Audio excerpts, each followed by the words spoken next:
Hello and welcome to all Israel News viewers and followers. I'm Tal Heinrich, senior correspondent, usually based in New York, but right now talking to you from Israel. And I'm joined by Joel Rosenberg, editor-in-chief of All Israel News, best-selling author, and also the anchor of the Rosenberg Report on TBN. Hi, Joel. You're in Jerusalem. And you're in Tel Aviv. First of all, we're so glad, Tal, that you're back in the land where you were born, the land where I immigrated to. But your timing is impeccable because you arrived with the welcome present, as it were, of 400 or so rockets and missiles from Islamic Jihad in Gaza. When did you? I know you're going to ask me some questions, but when did you actually land? And what were your experiences in the early moments of being at Ben Gurion and going to Tel Aviv rather than Jerusalem? So I landed Tuesday morning, very jet lagged, which means I arrived at home in Tel Aviv and I fell asleep right away, which means I also slept through the sirens. It did not wake me up. What a welcoming, as you said. But I got to tell you this. Last night, I went out with a friend in Tel Aviv. The missiles did not deter me because I'm coming from New York City.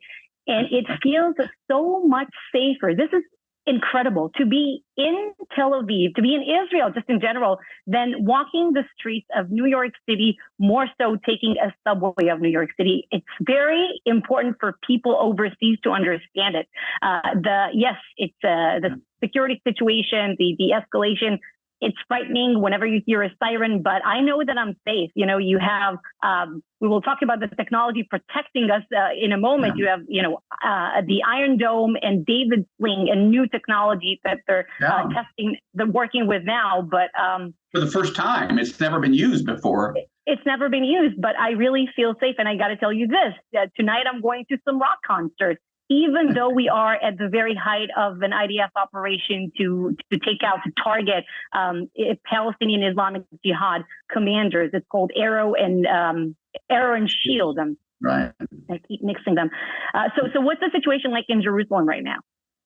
Well, it's been quiet. If you weren't tracking the news, or in our case, writing the news, you would have no idea here that anything's going on. I mean, literally, if you were just going about your normal day over the last several days and you didn't have radio on and you didn't have television on and you didn't subscribe to a newspaper or go online, like just, shopping, school, work, whatever, you wouldn't have any idea that more than 400 rockets and missiles have been fired at Israel in the last, 72 hours or so.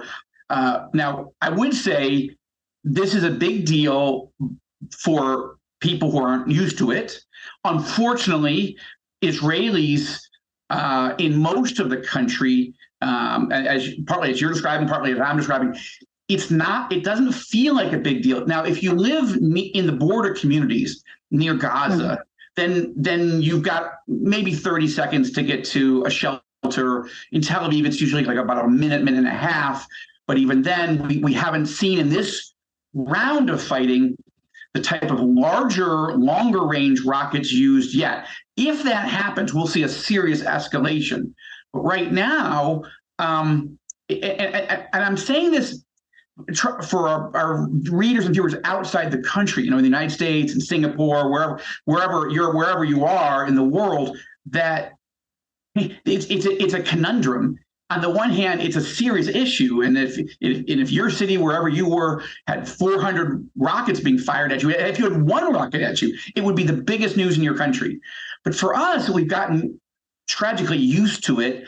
And if we think back a year ago, Tal, right, there were 4,500 or more rockets and missiles fired at Israel in just a few-week period, in one of the biggest attacks, rocket wars that we've had in years here. So at the moment, this one seems manageable, and Prime Minister Netanyahu and his senior team are having some major successes. I mean, to take out 3 Palestinian Islamic Jihad commanders, including the guy who was in charge of building rockets for PIJ in the West Bank, that's a big deal, because if radical Islamist factions in the West Bank are able to fire rockets at Israel like they have done from Gaza for 15, 20 years, 15 years, that would be a major disaster and esculation. But and we have seen many terrorist attacks emerging from the West Bank. Same people are organizing them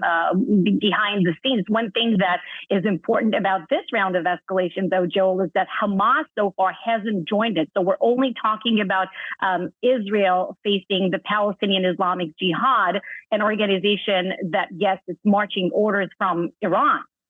Right. Yes. And I think that is that's interesting because I think one of the questions we're going to be continuing to watch carefully at All Israel News is why is Hamas standing down? Hamas controls Gaza. So if Hamas wanted to stop Islamic Jihad, they could. But as you point out, that's not the same as Hamas itself using its missile and rocket arsenal. And because then you're talking about thousands of rockets potentially. But at the moment, they seem to be, to use the expression, keeping their powder dry. And I guess that's literal in this sense. And I think, narrowly spoken, that may be because this particular round started when Prime Minister Netanyahu ordered a preemptive strike against two of the Islamic Jihad's highest-ranking commanders. And so PIJ felt it had to respond. The Israeli government knew that would happen, but felt it was worth the risk anyway to take off the chessboard two big players. And now they've got a third player. So PIJ is losing badly in this one. And one other thing, have you been tracking how many rockets being fired from Gaza aren't even making it into Israel? No, that's true. Some of them even fall within the Gaza Strip. Yeah. But so zooming they're actually killing Palestinians are now killing Palestinian terrorists are now killing innocent Palestinian civilians. That's not a story that's making much news around the world, but it should, because it's part of this terror process. But zooming out for a moment, Joel, one of the reasons probably, or maybe, that Hamas hasn't joined so far is also because Egypt is trying to restrain Hamas from stepping in. And then you have Iran encouraging the Islamic Jihad to retaliate against the Israeli strike. So you have the Sunni power in the region versus a Shiite power in the region, pulling operative in Gaza Strip in a different direction. So that is on one hand. But I always, every Sunday, we post the week ahead forecast for our readers, so that they can know what are we expecting to follow, to monitor in throughout the week. And next week, it's going to be an interesting week, is that maybe we'll see Hamas joining in the fighting because of a few reasons. Next week, the Palestinians will mark what they call the Nakba, the establishment of the state of Israel, which they call the catastrophe that also displaced many Palestinians in the aftermath of the 1948 War of Independence. So that is one thing. You have the flag march in Jerusalem, which will celebrate the reunification of Jerusalem after the 1967, the Six-Day War, which Hamas already issued some warning statement. We posted about it in All Israel News. So that might be a week that could trigger Hamas to step in. And this is the exact exact timing of last year's 4,500 plus rocket war, and because of several of these things, it's the rebirth of the state of Israel, so that's a big celebration here. It's as you say, the reunification of Jerusalem, by our view, the liberation and reunification of Jerusalem in 1967. I'm always able to track that in terms of how many years ago was that? Oh, that was 56, because I just turned 56. And I was in April of 67, and the war happened in June of 67. So we're right around that time period, and we have to watch closely for tensions on the Temple Mount as well, because and in Sheikh Jarrah, those were the several of the factors that caused last year to be so big. But I just ask, as we close, just ask our viewers to be aware of what's happening. That's why we're doing this. Keep you on the cutting edge. Most American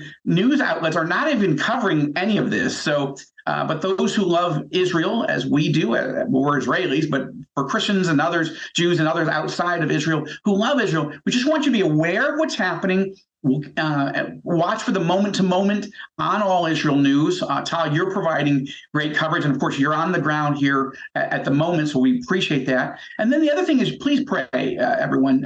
Please pray that calm is restored, and both Israelis and Palestinians in Gaza, who are not terrorists, can go about their lives without fear of terror from the skies. It's just it can be exhausting, and I don't mean to diminish it when I say we get used to it. Getting used to it is getting used to something that's bad, but we've at least learned how to be resilient. And I arrived as a citizen of Israel in August of 2014 with my family, and that was a year of more than 4,000 rockets that month when we arrived. So it was horrible, but we realized, well, this is what it means to be an Israeli. You're going to have to send your kids to the army, and you're going to have to live with this until we make more peace with our neighbors, and eventually when the Messiah comes. So thank you, Tal, for being with us here in Israel, in your own homeland, tracking these things for All Israel News. And for Tal Heinrich, I'm Joel Rosenberg in Jerusalem for All Israel News and our sister site, All Arab News. God bless you. Keep praying for the peace of Jerusalem and all Israel.